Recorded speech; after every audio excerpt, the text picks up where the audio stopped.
জিৎ দা এবার শাকিব খানের ডিরেক্টরের সঙ্গে। Hey guys, welcome to my channel. আমি মহারাজার। এখন আমরা কথা বলবো হচ্ছে রায়হান রাফি, বাংলাদেশের শ্রেষ্ঠ পরিচালকের ভিতরে একজন বলা যেতে পারে। এবং সেই রায়হান রাফি একটা তুফান দিয়ে কী ধামাকা বাঁচিয়ে দিয়েছে আমরা দেখতেই পাচ্ছি। সে বাংলাদেশ হোক বা সেটা বিদেশ হোক, সব জায়গায় দারুণভাবে চলছে রায়হান রাফির এই সিনেমা তুফান। এর আগে জিদ্দার সঞ্জয় সমাদ্দার বলে একজন ডিরেক্টরের সাথে কোলাবরেট করেছিলেন বাংলাদেশের। জিদ্দাই কিন্তু একমাত্র যে আমাদের এখান থেকে বিলং করে প্রচুর বাংলাদেশের ডিরেক্টর বলো বা বাংলাদেশের সাথে বারবার কোলাবোরেশন করা বলো, জিদ্দাই করেন কিন্তু। বাট জিদ্দার সাথে ভার্সেস তৈরি হয়ে গিয়েছে এখন শাকিব খানের। তো আমি এটাই বলবো যে এই ভার্সেসটা যেন কেটে যায়, হয়ে যায়। কারণ আবারও আমি যেটা চেয়েছিলাম সেটাই হতে চলেছে, যে এই যে দুই বাংলা ভার্সেস নয়, দুই বাংলা এক, এটাই কিন্তু আবারও হতে চলেছে। প্রতিটা ভিডিওতেই আমি এটাই চাই, এটাই বলি। বন্ধুরা, তোমাদেরকে প্রথমত বলি পুরো ঘটনাটা। বন্ধুরা, সিনেবাস পেজটা থেকে শুরু করে বিএমআর থেকে শুরু করে যত বড় বড় পেজ আছে, তারা প্রত্যেকে কিন্তু এই খবরটাকে করেছে। কারণ এই খবরটা দিচ্ছে হচ্ছে কে? এই খবরটা দিচ্ছে মালেক আফসারি। সত্যি মিথ্যে জানি না, এরকমই খবরটা বেরিয়েছে যে সত্যি মিথ্যে জানি না, কিন্তু অলরেডি মানে জাস্ট আমি তোমাদেরকে দেখাই। এইবার জাস্ট মানে খবরটা পড়ি, সেখানেই লেখা হয়েছে আর কি। হ্যাঁ, রায়হান রাফি এবার জিতের সাথে মুভি করার জন্য কলকাতায় জিতের সাথে আলাপ করতে যাচ্ছেন। মুভির প্রযোজনা করবে জাজ মাল্টিমিডিয়া। এই যে এই খবরটা আমি তোমাদেরকে একটু সাইড করে সুন্দর করে দেখাই। এইটা হচ্ছে খবর, মানে উইচ ইজ আমেজিং। মানে আমি চাইছি যে এই কোলাবোরেশনটা হোক। জিদ্দাকে খুব ভালোভাবে প্রেজেন্ট করতে পারবে রায়হান রাফি, এবং বাংলাদেশে সিনেমাটা দাপিয়ে ব্যবসা করবে, আমাদের এখানেও সিনেমাটা হেভি বিজনেস করবে। এবং এই দুটো দেশের কোলাবোরেশনটা কিন্তু এইভাবেই দরকার।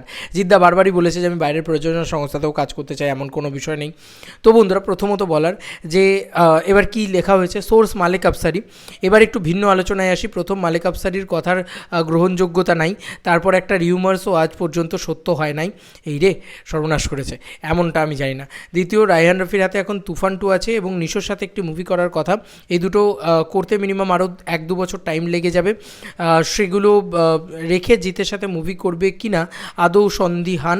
তাছাড়াও তুফানের সাকসেসের পর রায়হান রাফি তুফান 2 নিয়েই আরও কিছুতেই তিনি মনোযোগী না। তৃতীয়ত, জাজ মাল্টিমিডিয়া বর্তমানে মুভি কম বানায়, শুধু ডিস্ট্রিবিউশন করে। আর রাফি এখন জাজ মাল্টিমিডিয়া নির্ভর না। রাফি চোরকি আর আলফা আই এর সাথেই কাজ করতে স্বাচ্ছন্দ্য বোধ করে, কারণ এই রাফিকে পর্যাপ্ত স্পেস দেয়। রাফির কথা শুনেন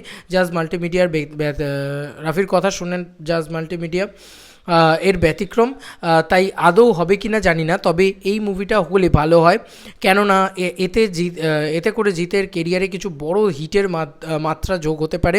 দেখা যাক কি হয়, তবে হওয়ার সম্ভাবনা 5%, এটা সিনেবাস বলেছে। তো বন্ধুরা, এটা একটা দারুণ কম্বিনেশন। আমি বারবারই বলছি যেটা যদি হয় তাহলে দারুণ হবে। তবে সত্যি কথাই, মানে মালেক আফসারিকে তো প্রচণ্ডভাবে বিশ্বাস করা যায় না। যাই হোক, সেটা তিনি বলেছেন। এছাড়াও আরও কিছু পেজেস তারা এই খবরটা করেছে, আমার কাছে এসেছিলো। তো সেইটা আগে তোমাদেরকে একটু দেখাই, সেই পেজেসগুলো কি বলেছে না বলেছে সেগুলো তোমাদেরকে একটু দেখাই। বন্ধুরা, এছাড়াও আমার কাছে যেটা এসেছিলো সেটা হচ্ছে আমার হোয়াটসঅ্যাপে এসেছিলো সম্ভবত, যেখানেও কিন্তু এই একই লাইন, একই কথা, একইভাবেই বলা আছে আর কি, যে রায়হান রাফির সাথে কোলাবোরেশন করতে চলেছে। তো বন্ধুরা, এখানে জিদ্দার কেরিয়ারে অবশ্যই অন্যতম বড় কিছু হিট রয়েছে। এমনভাবে বলার কিছু নেই যে জিদ্দার কেরিয়ারে এই ছবিটিই একমাত্র হিট হবে, এমনটা নয়। তবে এইটা বলতে পারি যে যদি রাফির সাথে কোলাবোরেশন হয়, একটা তুফানের মতন ছবি আবার হয়, তাহলে আমরা খুব এক্সাইটেড থাকবো সেই ছবিটাকে দেখার জন্য। কারণ রাফি এমন একটা ডিরেক্টর, সে ভালো করে মানে পরিচালনা করতে পারে, ভালো করে ডিরেকশন দিতে পারে। ভালো ডিরেক্টর, সুড়ঙ্গর মতন ছবি বানিয়েছে। তুফান আমি দেখিনি, তবে তুফান প্রচণ্ড প্রশংসিত হচ্ছে। তো রাফি ভালো একজন ডিরেক্টর, খুবই অভূতপূর্ব একজন ডিরেক্টর এবং বাংলাদেশের অন্যতম শ্রেষ্ঠ একজন ডিরেক্টর। জিদ্দা আর রাফির কোলাবোরেশন আমি চাইছি, মানে রায়হান রাফি এবং জিদ্দা এই কোলাবোরেশনটা চাইছি। এবার জাজ মাল্টিমিডিয়া কী করবে, কারণ দেখো জাজ মাল্টিমিডিয়া থেকে খবরটা কেমনভাবে বেরিয়েছে। জাজ মাল্টিমিডিয়ার সাথে কিন্তু জিদ্দার হাউসের সবথেকে বড় বন্ধুত্বের সম্পর্ক। কিন্তু দেখা গেল কি, জাজ মাল্টিমিডিয়া কিন্তু রিলিজ করলো না। ইয়েস বন্ধুরা, ঠিকই শুনছো, জাজ মাল্টিমিডিয়া কিন্তু রিলিজ করলো না মানুষ ছবিটাকে। বাংলাদেশে রিলিজ দিয়েছিল অনন্য মোহন ভাইয়ের প্রোডাকশন হাউস, অনন্য অ্যাকশন কাট এন্টারটেনমেন্ট, তারা ওখানে রিলিজ দিয়েছিল। তো অরণ্য মোহন ভাইয়ের সাথে আবার রাফির অতটা মানে নেই। তো এখানে কিন্তু চোরকি এবং আলফা আই তারা কিন্তু এই পুরো প্রজেক্টটার ভিতরে ঢুকবে না, এটা আমি বুঝে গিয়েছি। এবং এরকম তো কোথাও লেখা নেই, কোথাও জানি না আমি যে রায়হান রাফির সাথে জাজ মাল্টিমিডিয়ার কোনো মানে সমস্যা আছে, এমনটা আমার জানা নেই অ্যাটলিস্ট। তো কোথাও গিয়ে জাজ মাল্টিমিডিয়ার এই ছবিটা হতে পারে। দেখো এখন কবে হবে কীভাবে হবে আই ডোন্ট নো, বাট হতে পারে, যেহেতু এরকম একটা আপডেট বিভিন্ন পেজেস থেকে উঠে আসছে। মানে আমি আরও কিছু পেজেস দেখলাম তারাও এই খবরটা করছে, এক সিনেবাজ নয়।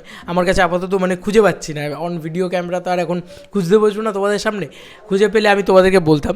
বাট এবার তোমাদের কার কী মতামত, তোমাদের কী মনে হচ্ছে যে জিদ্দার এই ছবিটা হলে কেমন হবে, বাংলাদেশের মার্কেটটা আবার গেট ওপেন হবে নাকি? আমি না ইন্ডিয়া ভার্সেস বাংলাদেশে বিশ্বাস করি না, আমি ভাবি ইন্ডিয়া অ্যান্ড বাংলাদেশ।